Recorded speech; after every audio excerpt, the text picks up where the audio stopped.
Assalamualaikum warahmatullahi wabarakatuh. Jadi di sini saya Agung Zaki Suhada dari Universitas Negeri Medan akan menjelaskan atau memberikan tutorial kepada teman-teman bagaimana cara menggunakan aplikasi SPSS ini untuk menguji validitas dan reliabilitas suatu data primer. Jadi di sini guys, sebelum kalian menguji, yang perlu kalian siapkan itu yang pertama ada aplikasi SPSS guys. Kemudian kalian sediakan di sini data primer yang sudah tersedia seperti ini contohnya. Nah, dari mana kita mendapatkan data primer ini guys? Data primer ini kita dapatkan dari kita menyebarkan sesuatu kepada masyarakat luas. Contoh di sini saya menyebarkan kuesioner tentang kepuasan perpustakaan yang ada di sekolahnya. Jadi di sini saya mengambil 15 responden dan hasil-hasil dari kuesioner tersebut yang sudah saya sebarkan guys, ini saya ubah jadi data primer.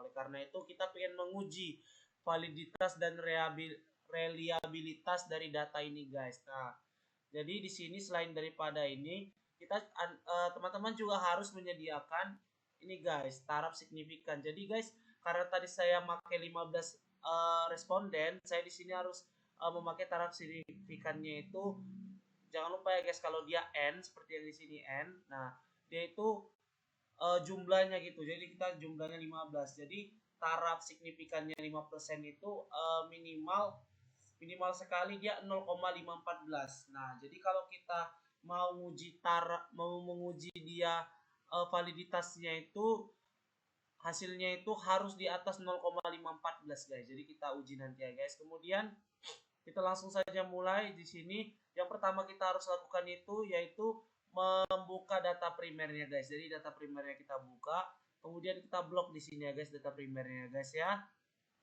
Kita blok di sini. Nah, terus kita buat Ctrl C. Oke guys, kita buat di sini Ctrl C. Kemudian perlu teman-teman ingat kembali kalau kita membloknya itu dari posisi yang 2 ini guys, yang 2. Jadi bukan di nomor responden dari P1 ini ya. Kita blok dia, kemudian kita tekan Ctrl C teman-teman. Setelah kita tekan Ctrl C, kita buka aplikasi SPSS. Kemudian kita scroll paling atas di sini, kita buat di sini, kemudian kita tekan Ctrl V teman-teman. Tadi kan Ctrl C untuk copy. Nah, sekarang kita pastenya Ctrl V ya teman-teman. Oke, kita tekan Ctrl V di sini. Oke, di sini datanya sudah muncul. Ini kan ketika kita membuka data seperti ini kan kurang enak dilihat gitu kan. Kayak di sini lah judulnya VAR 001. Nah, ini kan jumlah respondennya ada 15. Kayak kurang enak gitu kalau dilihat. Gimana kalau kita ubah aja? Jadi cara mengubah tulisannya ini dengan cara kita tekan variable view yang ini teman-teman, variable view. Kemudian kita tekan di sini di bagian name, kita tekan. Kemudian kita tekan Ctrl F. Ctrl F ya teman-teman. Kemudian kita tekan di bagian replace. Nah, untuk mengganti namanya, kita ganti di sini pertama ada var 00021. Nah, kita ambil yang dia yang tidak bernomor ya teman-teman ya.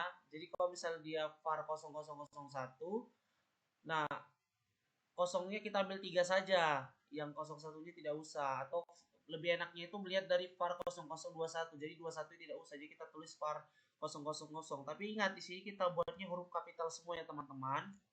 Nah, nolnya cuma 3 saya ambilnya.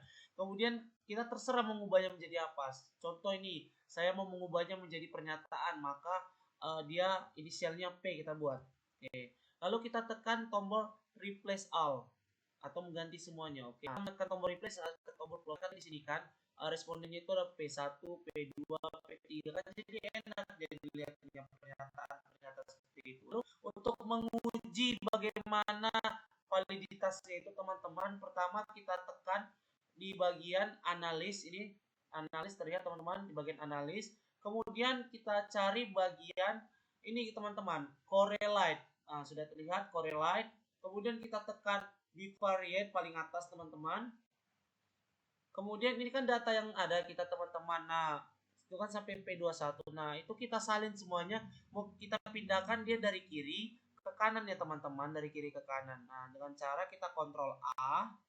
Kemudian kita tekan tanda panah yang di sini untuk memindahkannya. Nah, kemudian kita okekan, tapi harus kita pastikan dulu di sini centangnya itu harus persen ya teman-teman. Kalau belum persen kita persenkan ya, oke. Kemudian kita tekan oke. Ini dia teman-teman, muncul dari validitasnya. Nah, jadi gimana sih cara kita tahu data yang kita punya itu validitas? Nah, ada dua cara teman-teman. Yang pertama seperti yang saya bilang tadi, kalau dia data validitas itu tadi harus kalau dia respondennya 15, dia harus di atas 0,514. Lihat teman-teman di sini 0,514. Nah, harus di atas ya teman-teman. Nah, kita lihat data kita ya. Nah, data kita ini yang paling kanan kita lihat di sini. Yang paling kanan di sini 0,855. Nah, kalau dia ada titik teman-teman di depan 855 ini berarti ada 0. Jadi ini 0,855. Nah, berarti dia lebih tinggi nilainya daripada 0,5 tadi teman-teman. Maka data yang kita punya itu datanya valid teman-teman. Nah, ada cara kedua. Biasanya nih teman-teman kalau kita menggunakan SPSS, nah itu ada tanda bintang seperti ini. Nah, itu menandakan kalau data kita itu valid. Nah, jadi bisa kita cek di sini ya, data-data kita yang lain apakah dia di atas 0,5 ya. Terlihat ya teman-teman ya di sini 0,5 semua di atas. Oke, jadi begitulah cara untuk mengetes atau mengecek data kita itu valid atau tidak. Nah, untuk mengecek data kita apakah dia reliabilitasnya terjamin. Nah, kita kembali lagi kepada data yang tadi. Kemudian kita tekan lagi analyze teman-teman. Ingat analyze. Kemudian kita pilih. Kalau tadi kan kita pilih yang correlate. Nah, kita kali ini pilih yang ini teman-teman, yang scale. Nah, ingat ya, tadi kita pilih correlate. Kita sekarang pilih scale teman-teman. Kemudian kita pilih yang paling atas, reliabilitas analis ini ya. Nah, di sini kan terdapat datanya. Namun teman-teman, perbedaan dengan yang validitas tadi, reliabilitas ini kan ada di bawah ini, P21 ini total respondennya teman-teman. Nah, ini harus kita bedakan. Jadi kita tetap kembali cara yang sama tadi, yaitu kita kontrol A, kita salin semuanya.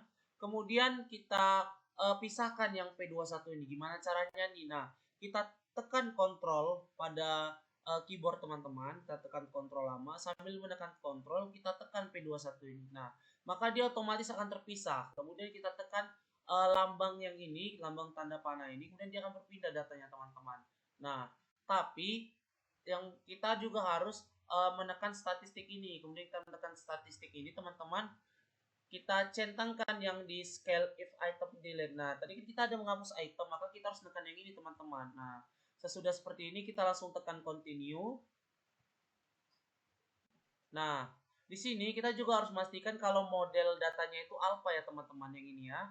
Kita harus matikan kalau model alpha datanya itu alpha. Jadi kita data alpha itu data yang alpha lah pokoknya. Oke, jadi kita tekan oke. Nah, di sini sudah keluar ya hasilnya teman-teman. Nah, jadi bagaimana sih cara mengecek data kita itu reliable? Kan di sini ada reliable statistik. Nah, jadi seperti yang saya bilang tadi teman-teman, kalau kita ada di depan angka gini ada titiknya, berarti depannya ada 0. Jadi ini 0,992. Nah, jadi teman-teman perlu teman-teman ketahui, menurut Slamet dan Wayuningsi pada tahun 2024 nilai reliabilitas ini pada rentan 0,70 sampai 0,79. Jadi kalau di bawahnya itu dia tidak reliabilitas. Nah, kita cek lagi angka kita tadi itu. Nah, angka kita itu 0,992. Nah, oleh karena itu angka kita itu dia reliabilitasnya terjamin seperti itu. Jadi mungkin sekian saja tutorial untuk mengecek data primer, mengecek validitas dan reliabilitasnya teman-teman. Jika ada salah saya mohon maaf. Saya akhiri dengan assalamualaikum warahmatullahi wabarakatuh.